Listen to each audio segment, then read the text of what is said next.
ਚੜ੍ਹਦੀ ਕਲਾ time TV ਦੇਖ ਰਹੇ ਸਾਰੇ ਦਰਸ਼ਕਾਂ ਦਾ ਵਰਲਡ ਪੰਜਾਬੀ ਨਿਊਜ਼ ਦੇ ਵਿੱਚ ਸਵਾਗਤ ਹੈ। ਮੈਂ ਹਾਂ ਤੁਹਾਡੇ ਨਾਲ ਰਿਦਮ। ਖਬਰਾਂ ਦੀ ਸ਼ੁਰੂਆਤ ਕਰਨ ਤੋਂ ਪਹਿਲਾਂ ਇੱਕ ਨਜ਼ਰ ਮਾਰਦੇ ਹਾਂ ਕੁਝ ਖਾਸ ਹੈਡਲਾਈਨਸ ਤੇ। ਸੰਯੁਕਤ ਕਿਸਾਨ ਮੋਰਚਾ ਦਿੱਲੀ ਵੱਲੋਂ ਭਾਰਤ ਬੰਦ ਦੇ ਸੱਦੇ ਦੀ ਕੀਤੀ ਗਈ ਹਮਾਇਤ। ਫਾਰਮਰਜ਼ ਸਪੋਰਟ ਕਮੇਟੀ ਵੱਲੋਂ ਬਰੈਂਪਟਨ ਵਿਖੇ ਕੱਢੀ ਗਈ ਰੋਸ ਰੈਲੀ।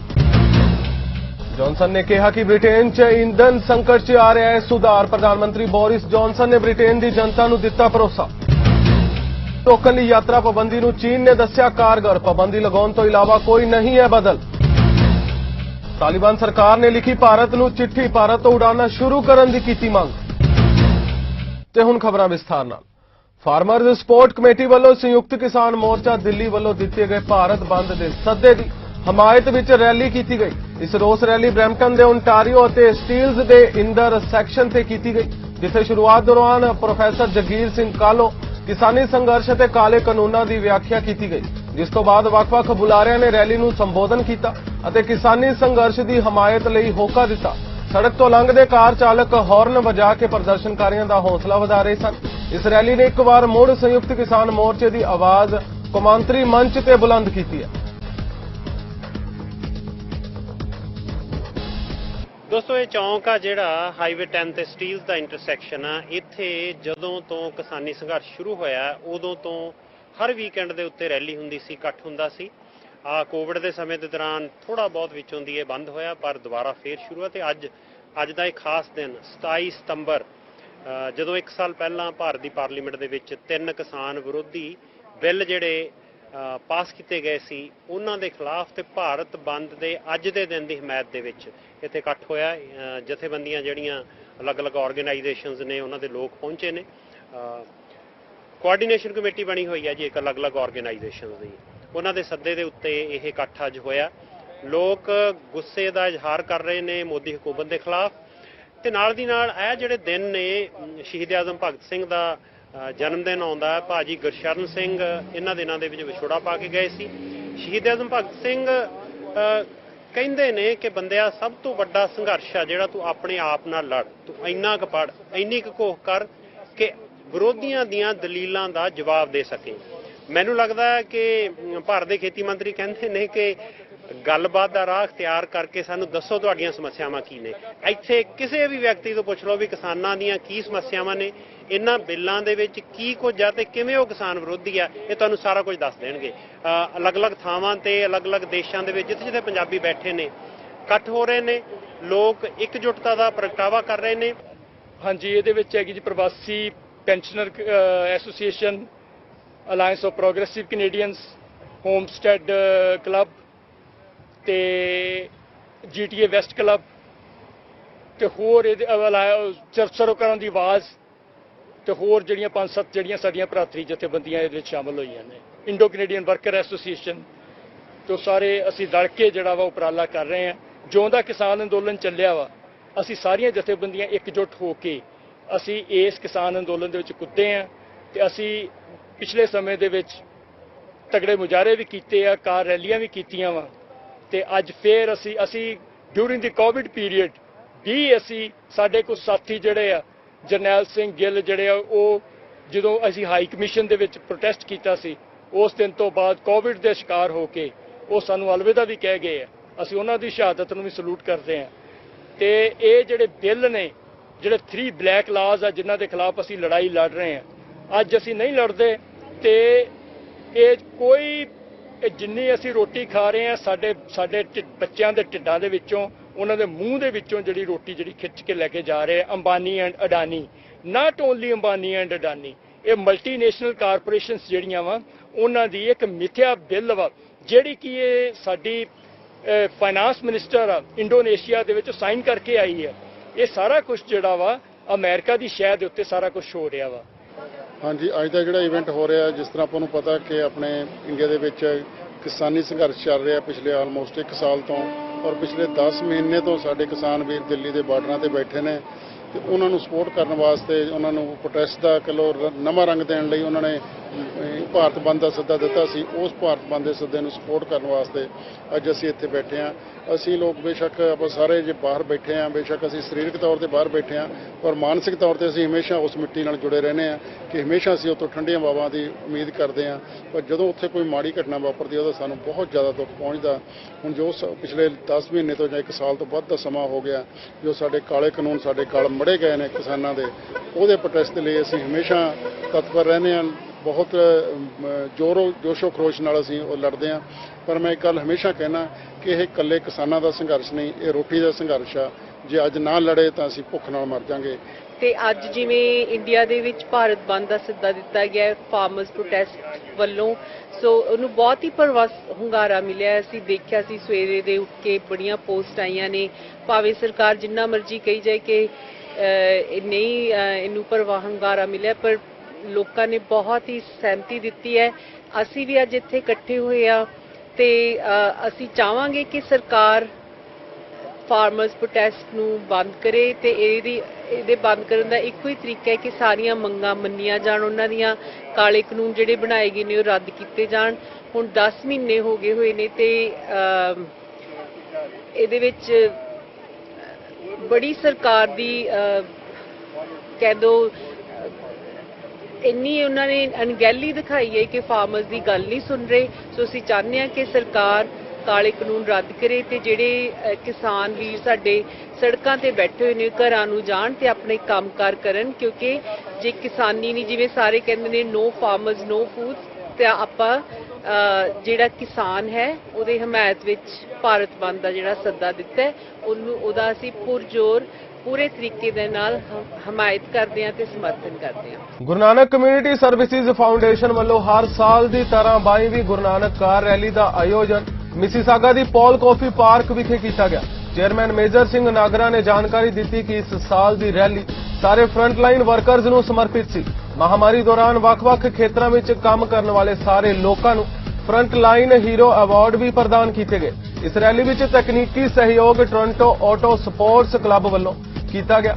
ਕਾਰ ਰੈਲੀ ਵਿੱਚ ਭਾਗ ਲੈਣ ਵਾਲੇ ਜੇਤੂਆਂ ਨੂੰ ਇਨਾਮ ਵੀ ਵੰਡੇ ਗਏ।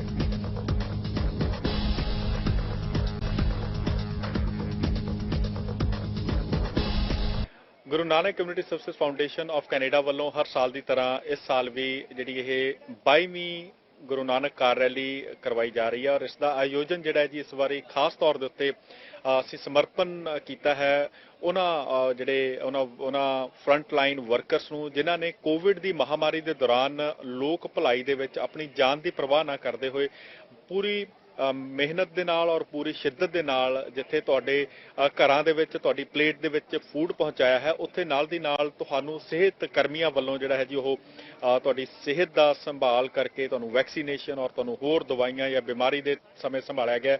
ਉਹਨਾਂ ਨੂੰ ਸਮਰਪਿਤ ਹੈ, ਉਹਨਾਂ ਡਾਕਟਰਸ ਨੂੰ, ਉਹਨਾਂ ਨਰਸਿਸ ਨੂੰ, ਉਹਨਾਂ ਮੈਡੀਕਲ ਸਟਾਫ ਨੂੰ ਤੇ ਉਹਨਾਂ ਪੁਲਿਸ ਕਰਮੀਆਂ ਨੂੰ ਵੀ ਇਹ ਕਾਰ ਰੈਲੀ ਸਮਰਪਿਤ ਹੈ ਜਿਨ੍ਹਾਂ ਨੇ ਇਸ ਸਮੇਂ ਦੇ ਦੌਰਾਨ ਇੱਕ ਕਦਮ ਹੋਰ ਜਿਹੜਾ ਵੱਧ ਕੇ ਉਹਨਾਂ ਨੇ ਸੇਵਾ ਜਿਹੜੀ ਨਿਭਾਈ ਹੈ।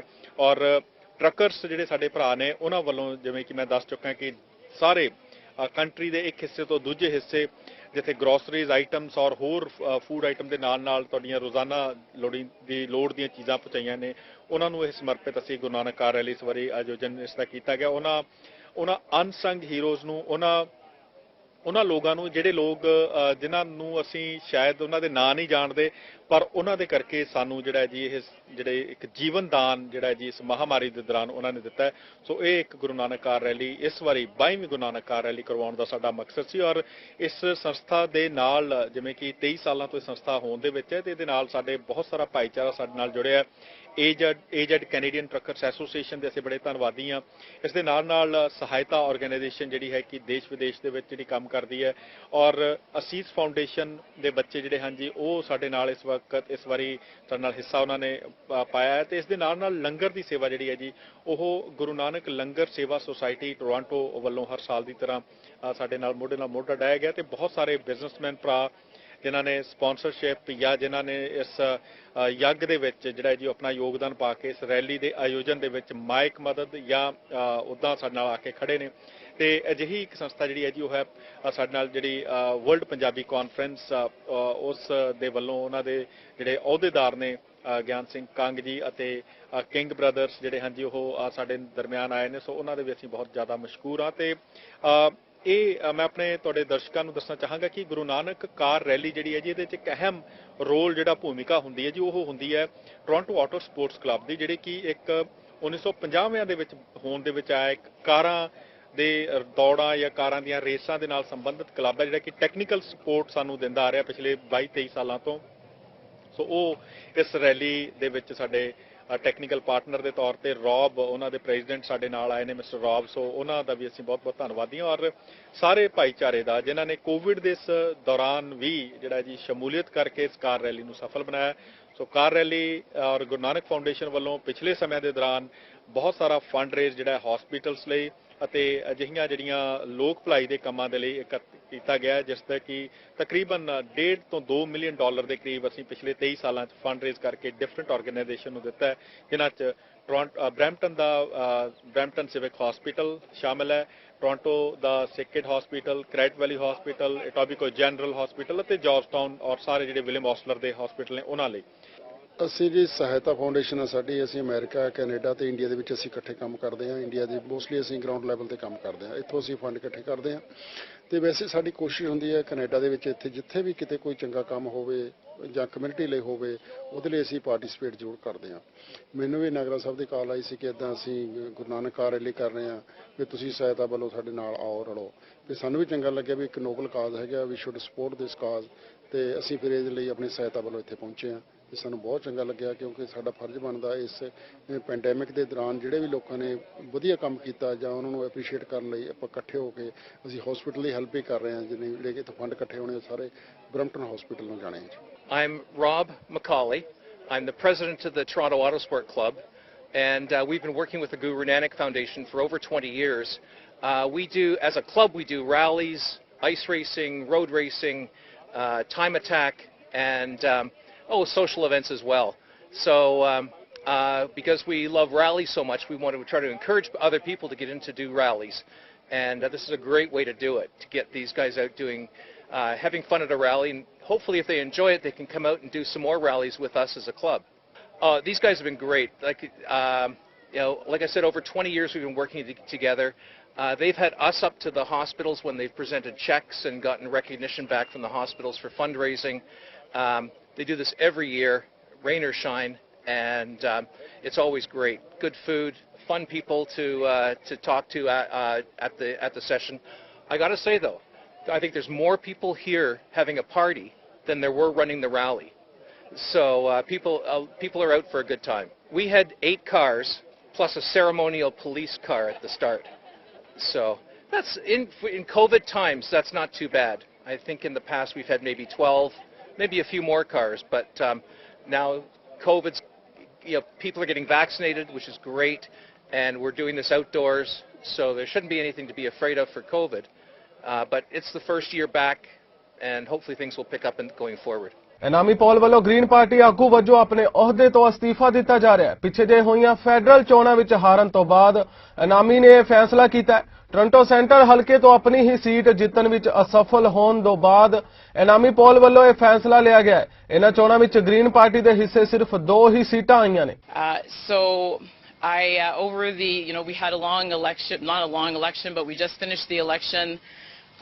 And the day of the election and the couple of days after the election, there were just a couple of things that happened that really caused me to think about what I wanted next.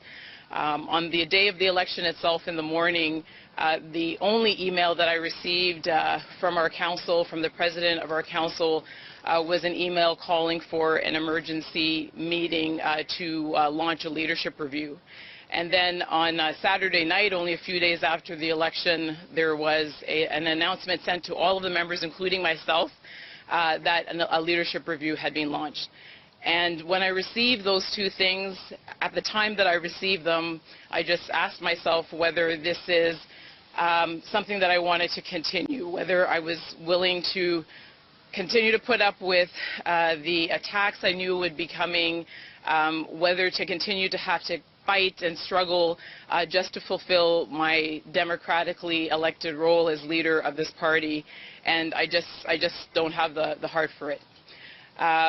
The election was very difficult for those who have been following. They will know that, you know, and it doesn't take a rocket scientist to know that when you head into an election without funding for your campaign, when you head into an election without the staff to staff your campaign, when you head into an election without a national campaign manager, when you head into an election being, again, under the threat of a court process from your party, it's going to be very hard to convince people to vote for your party. And so there are those who will ask, why did I choose to go ahead in any case? And I can tell you that it was a tremendous struggle to decide to continue.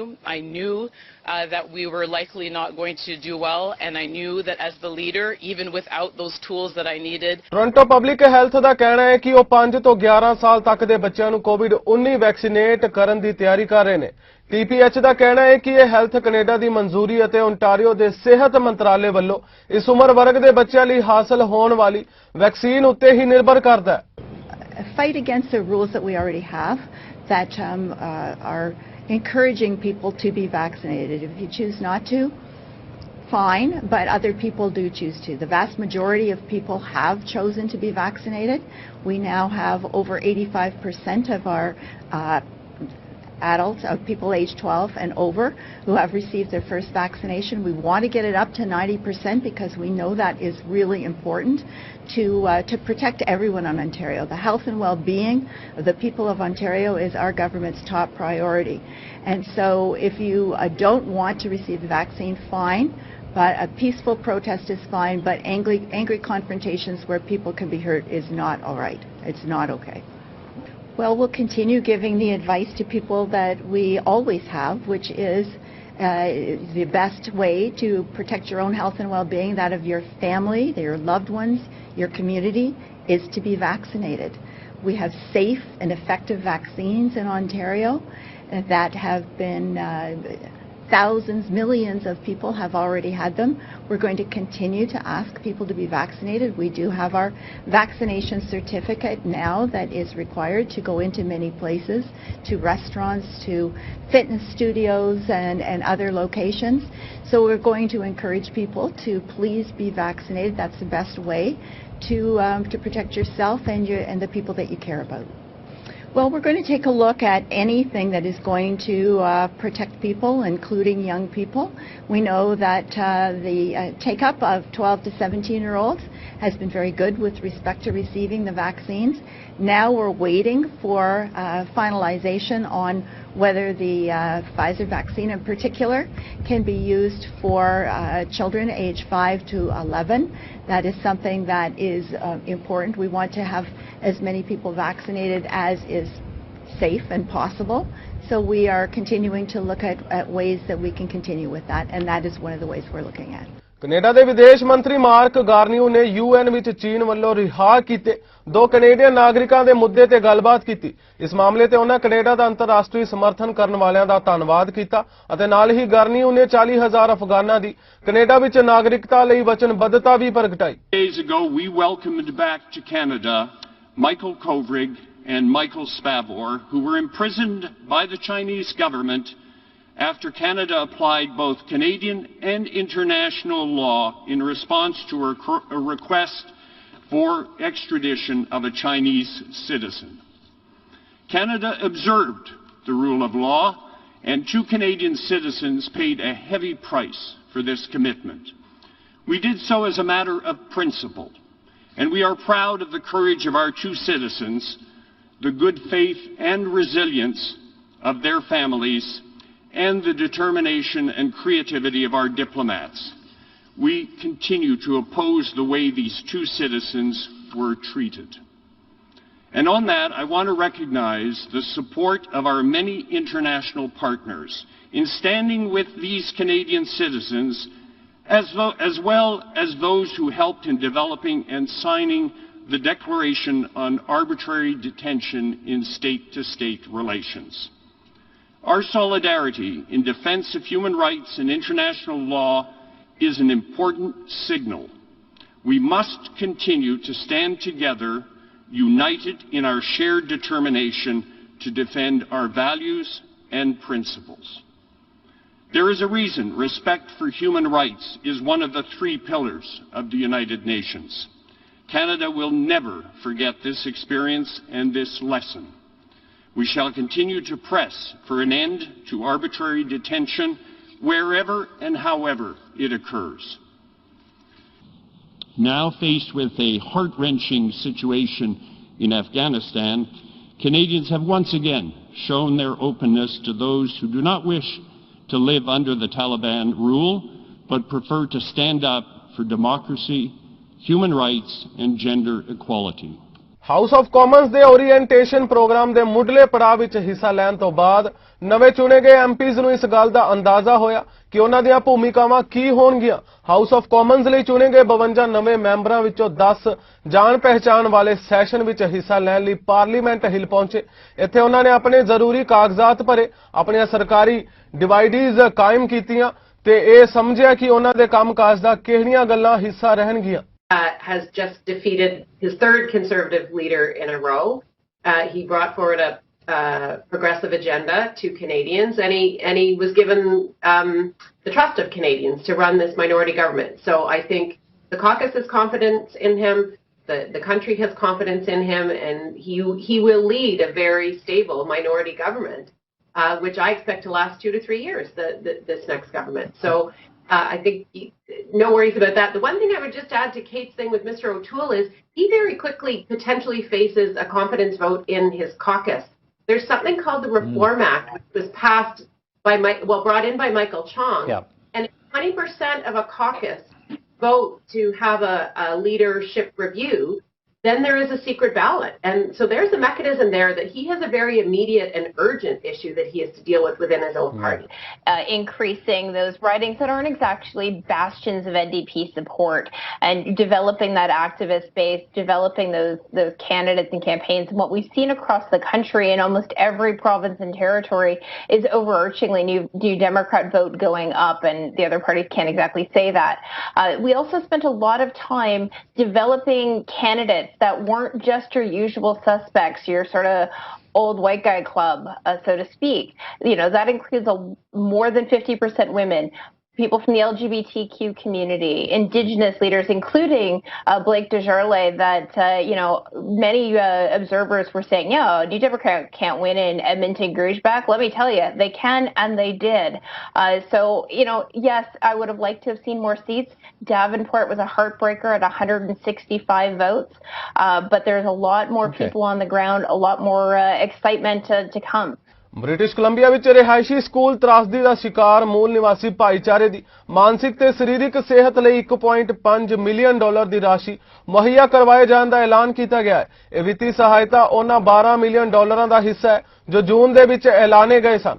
I want to thank everyone who joined us today virtually and acknowledge the survivors, the intergenerational survivors and their families who continue to be impacted by the legacy of residential schools. I also want to say that this work does not stop.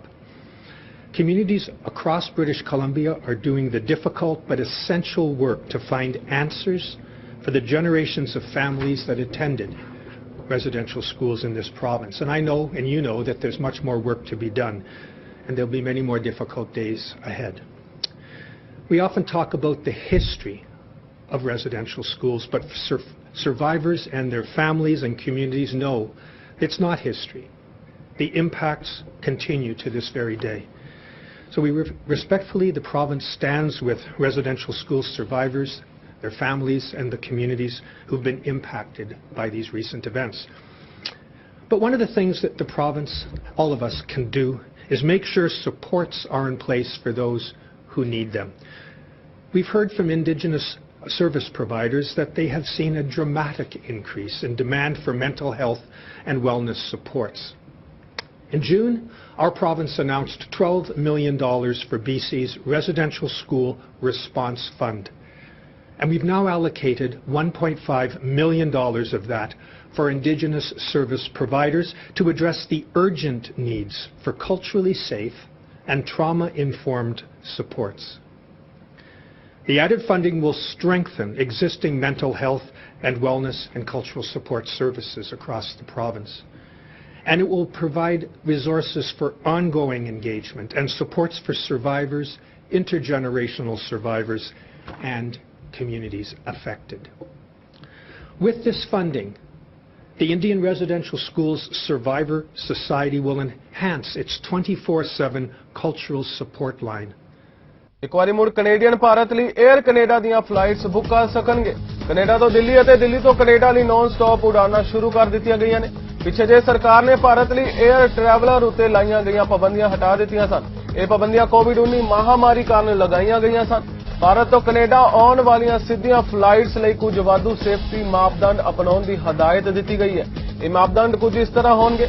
Delhi airport ਉੱਤੇ ਮੌਜੂਦ ਮਨਜ਼ੂਰਸ਼ੁਦਾ jeans ਟ੍ਰਿੰਗਸ laboratory ਤੋਂ ਕੋਵਿਡ-19 ਦੇ molecular test ਦੀ negative report ਦਾ ਸਬੂਤ travellers ਨੂੰ ਪੇਸ਼ ਕਰਨਾ ਹੋਵੇਗਾ। ਇਹ ਟੈਸਟ ਟਰੈਵਲਰਜ਼ ਨੂੰ ਕੈਨੇਡਾ ਦੀ ਸਿੱਧੀ ਫਲਾਈਟ ਦੀ ਰਵਾਨਗੀ ਤੋਂ 18 ਘੰਟੇ ਦੇ ਅੰਦਰ ਮੁਹੱਈਆ ਕਰਵਾਉਣਾ ਹੋਵੇਗਾ। ਜਹਾਜ਼ ਚੜ੍ਹਨ ਤੋਂ ਪਹਿਲਾਂ 에ਅਰ ਆਪਰੇਟਰਜ਼ ਇਹ ਯਕੀਨੀ ਬਣਾਉਣਗੇ ਕਿ ਟਰੈਵਲਰਜ਼ ਦੇ ਇਸ ਟੈਸਟ ਦੇ ਨਤੀਜੇ ਨੈਗੇਟਿਵ ਹੋਣ ਤੇ ਫਿਰ ਹੀ ਸਬੰਧਤ ਟਰੈਵਲਰ ਨੂੰ ਕੈਨੇਡਾ ਆਉਣ ਦੇ ਯੋਗ ਕਰਾਰ ਦਿੱਤਾ ਜਾਵੇਗਾ। ਅਫਗਾਨਿਸਤਾਨ ਤੋਂ ਫੌਜੀਆਂ ਨੂੰ ਵਾਪਸ ਬੁਲਾਉਣ ਨੂੰ ਲੈ ਕੇ ਕਾਂਗਰਸ 'ਚ ਪਹਿਲੀ ਗਵਾਹੀ 'ਚ ਅਮਰੀਕਾ ਦੇ ਚੋਟੀ ਦੇ ਫੌਜੀ ਅਧਿਕਾਰੀ ਨੇ 20 ਸਾਲਾਂ ਦੀ ਜੰਗ ਨੂੰ ਰਣਨੀਤਿਕ ਅਸਫਲਤਾ ਦੱਸਿਆ ਤੇ ਉਹਨਾਂ ਦਾ ਮੰਨਣਾ ਹੈ ਕਿ ਅਫਗਾਨਿਸਤਾਨ ਤੇ ਤਾਲਿਬਾਨ ਦੇ ਕਬਜ਼ੇ ਨੂੰ ਰੋਕਣ ਲਈ ਅਮਰੀਕਾ ਨੂੰ ਕੁਝ ਹਜ਼ਾਰ ਫੌਜੀ ਉੱਥੇ ਤਾਇਨਾਤ ਰੱਖਣੇ ਚਾਹੀਦੇ ਸਨ। ਜੁਆਇੰਟ ਚੀਫਸ ਆਫ ਸਟਾਫ ਦੇ ਮੁਖੀ ਜਨਰਲ ਮਾਰਕ ਮਿਲੇ ਨੇ ਇਹ ਦੱਸਣ ਤੋਂ ਇਨਕਾਰ ਕਰ ਦਿੱਤਾ ਕਿ ਉਹਨਾਂ ਨੇ ਰਾਸ਼ਟਰਪਤੀ ਜੋ ਬਾਈਡਨ ਨੂੰ ਉਸ ਵੇਲੇ ਕੀ ਸਲਾਹ ਦਿੱਤੀ ਸੀ ਜਦੋਂ ਅਫਗਾਨਿਸਤਾਨ ਤੋਂ ਫੌਜੀਆਂ ਨੂੰ ਵਾਪਸ ਬੁਲਾਉਣ ਜਾਂ ਨਾ ਬੁਲਾਉਣ ਤੇ ਵਿਚਾਰ ਕਰ ਰਹੇ ਸਨ। ਉਹਨਾਂ ਦੀ ਸੈਨੇਟ ਹਥਿਆਰਬੰਦ ਸੇਵਾ ਕਮੇਟੀ ਨੇ ਕਿਹਾ ਕਿ ਇਹ ਉਹਨਾਂ ਦੀ ਨਿੱਜੀ ਰਾਏ ਹੈ ਕਿ ਕਾਬੁਲ 'ਚ ਸਰਕਾਰ ਨੂੰ ਡੇਗਣ ਅਤੇ ਤਾਲਿਬਾਨ ਦੇ ਸ਼ਾਸਨ ਨੂੰ ਵਾਪਸ ਆਉਣ ਤੋਂ ਰੋਕਣ ਲਈ ਅਫਗਾਨਿਸਤਾਨ 'ਚ ਘੱਟੋ-ਘੱਟ 2500 ਫੌਜੀਆਂ ਨੂੰ ਤਾਇਨਾਤ ਰੱਖਣ ਦੀ ਜ਼ਰੂਰਤ ਸੀ। ਬ੍ਰਿਟੇਨ ਪ੍ਰਧਾਨ ਮੰਤਰੀ ਬੋਰਿਸ ਜੌਨਸਨ ਨੇ ਬ੍ਰਿਟੇਨ ਦੀ ਜਨਤਾ ਨੂੰ ਭਰੋਸਾ ਦਿਵਾਉਣ ਦੀ ਕੋਸ਼ਿਸ਼ ਕਰਦੇ ਹੋਏ ਕਿਹਾ ਕਿ ਦੇਸ਼ 'ਚ ਈਂਧਨ ਸਪਲਾਈ ਸੰਕਟ ਦੀ ਸਥਿਤੀ 'ਚ ਸੁਧਾਰ ਹੋ ਰਿਹਾ ਹੈ। ਹਾਲਾਂਕਿ ਉਹਨਾਂ ਦੀ ਸਰਕਾਰ ਨੇ ਕਿਹਾ ਹੈ ਕਿ ਸਥਿਤੀ ਆਮ ਹੋਣ 'ਚ ਕੁਝ ਸਮਾਂ ਲੱਗੇਗਾ। ਜੌਨਸਨ ਦੀ ਸਰਕਾਰ ਨੇ ਗੈਸੋਲੀਨ ਦੀ ਵੰਡ ਕਰਨ ਅਤੇ ਈਂਧਨ ਦੀ ਕਮੀ ਨੂੰ ਘੱਟ ਕਰਨ 'ਚ ਮਦਦ ਕਰਨ ਲਈ ਫੌਜੀਆਂ ਨੂੰ ਤਿਆਰ ਰਹਿਣ ਲਈ ਕਿਹਾ ਹੈ। ਇਹ ਸੰਕਟ ਟਰੱਕ ਚਾਲਕਾਂ ਦੀ ਕਮੀ ਕਾਰਨ ਪੈਦਾ ਹੋਇਆ ਹੈ ਅਤੇ ਸੈਂਕੜੋ ਈਂਧਨ ਸਟੇਸ਼ਨਾਂ 'ਚ ਗੈਸ ਖਤਮ ਹੋ ਗਈ ਹੈ। ਲੋਕਾਂ ਨੂੰ ਗੈਸ ਲਈ ਲੰਬੀਆਂ ਲਾਈਨਾਂ 'ਚ ਖੜਾ ਹੋਣਾ ਪਿਆ। ਜੌਨਸਨ ਨੇ ਕਿਹਾ ਕਿ ਹੁਣ ਅਸੀਂ ਸਥਿਤੀ 'ਚ ਸੁਧਾਰ ਦੇਖ ਰਹੇ ਹਾਂ। ਸਥਿਤੀ ਸਥਿਰ ਹੋ ਰਹੀ ਹੈ। ਲੋਕਾਂ ਨੂੰ ਭਰੋਸਾ ਹੋਣਾ ਚਾਹੀਦਾ ਹੈ ਅਤੇ ਆਮ ਤਰੀਕੇ ਨਾਲ ਆਪਣੇ ਕਾਰੋਬਾਰ ਤੇ ਜਾਣਾ ਚਾਹੀਦਾ ਹੈ। ਪੈਟਰੋਲ ਰਿਟੇਲਰਜ਼ ਐਸੋਸੀਏਸ਼ਨ ਨੇ ਵੀ ਕਿਹਾ ਹੈ ਕਿ ਇਸ ਗੱਲ ਦੇ ਸ਼ੁਰੂਆਤੀ ਸੰਕੇਤ ਮਿਲ ਰਹੇ ਨੇ ਕਿ ਈਂਧਨ ਸੰਕਟ ਖਤਮ ਹੋ ਰਿਹਾ ਹੈ। ਉਧਰ ਚੀਨ ਨੇ ਬੀਤੇ ਦਿਨ ਹੀ ਕਿਹਾ ਕਿ ਉਸ ਦੇ ਕੋਲ ਕੋਵਿਡ-19 ਨੂੰ ਰੋਕਣ ਲਈ ਯਾਤਰਾ ਪਾਬੰਦੀ ਵਰਗੇ ਉਪਾਅ ਤੋਂ ਇਲਾਵਾ ਕੋਈ ਬਦਲ ਨਹੀਂ ਹੈ। ਚੀਨ ਨੇ ਨਵੀਂ ਦਿੱਲੀ ਵਿੱਚ ਚੀਨੀ ਦੂਤ ਘਰ ਦੇ ਸਾਹਮਣੇ ਭਾਰਤੀ ਵਿਦਿਆਰਥੀਆਂ ਦੇ ਪ੍ਰਦਰਸ਼ਨ ਤੇ ਪ੍ਰਤੀਕਿਰਿਆ ਜ਼ਾਹਰ ਕੀਤੀ। ਇਹ ਵਿਦਿਆਰਥੀ ਆਪਣੀ ਪੜ੍ਹਾਈ ਜਾਰੀ ਰੱਖਣ ਲਈ ਚੀਨ ਵਾਪਸ ਪਰਤਣਾ ਚਾਹੁੰਦੇ ਸਨ। ਚੀਨ ਦਾ ਇਹ ਜਵਾਬ ਅਜਿਹੇ ਸਮੇਂ 'ਚ ਆਇਆ ਹੈ ਜਦੋਂ ਨਵੀਂ ਦਿੱਲੀ ਤੋਂ ਅਜਿਹੀਆਂ ਕੁਝ ਖਬਰਾਂ ਆਈਆਂ ਨੇ ਕਿ ਮੈਡੀਕਲ ਦੀ ਪੜ੍ਹਾਈ ਕਰਨ ਵਾਲੇ ਵਿਦਿਆਰਥੀਆਂ ਨੇ ਸੋਮਵਾਰ ਨੂੰ ਚੀਨੀ ਦੂਤਘਰ ਦੇ ਸਾਹਮਣੇ ਪ੍ਰਦਰਸ਼ਨ ਕਰ ਬੀਜਿੰਗ ਤੋਂ ਉਹਨਾਂ ਨੂੰ ਪੜ੍ਹਾਈ ਲਈ ਦੇਸ਼ ਪਰਤਣ ਦੀ ਮਨਜ਼ੂਰੀ ਦੇਣ ਦੀ ਮੰਗ ਕੀਤੀ ਹੈ। 15 ਅਗਸਤ ਨੂੰ ਅਫਗਾਨਿਸਤਾਨ ਦੀ ਸੱਤਾ ਤੇ ਤਾਲਿਬਾਨ ਨੇ ਆਪਣਾ ਕਬਜ਼ਾ ਕਰ ਲਿਆ ਸੀ, ਜਿਸ ਤੋਂ ਬਾਅਦ ਪੂਰੇ ਦੇਸ਼ 'ਚ ਭੱਜ ਦੌੜ ਪੈ ਗਈ। ਲੋਕ ਆਪਣੀ ਜਾਨ ਬਚਾਉਣ ਲਈ ਦੂਜੇ ਦੇਸ਼ ਦੌੜਨ ਦੀ ਕੋਸ਼ਿਸ਼ ਕਰ ਰਹੇ ਸਨ। ਇਸ ਵਿੱਚ ਉੱਥੇ ਕਈ ਹਿੰਸਕ ਘਟਨਾਵਾਂ ਵੀ ਸਾਹਮਣੇ ਆਈਆਂ। ਤਾਲਿਬਾਨ ਵੱਲੋਂ ਅਫਗਾਨਿਸਤਾਨ ਦੀ ਸੱਤਾ ਹਥਿਆਉਣ ਤੋਂ ਬਾਅਦ ਕਈ ਦੇਸ਼ਾਂ ਨੇ ਉੱਥੋਂ ਲੋਕਾਂ ਨੂੰ ਕੱਢਣ ਦਾ ਆਪਰੇਸ਼ਨ ਕੀਤਾ, ਜਿਸ 'ਚ ਭਾਰਤ ਵੀ ਸ਼ਾਮਿਲ ਸੀ। ਤਾਲਿਬਾਨ ਦੀ ਸਥਿਤੀ ਨੂੰ ਦੇਖਦੇ ਹੋਏ ਭਾਰਤ ਨੇ 15 ਅਗਸਤ ਤੋਂ ਬਾਅਦ ਅਫਗਾਨਿਸਤਾਨ ਦੀ ਰਾਜਧਾਨੀ ਕਾਬੁਲ ਲਈ ਸਾਰੀਆਂ ਕਮਰਸ਼ੀਅਲ ਫਲਾਈਟਸ ਦਾ ਸੰਚਾਲਨ ਬੰਦ ਕਰ ਦਿੱਤਾ ਸੀ।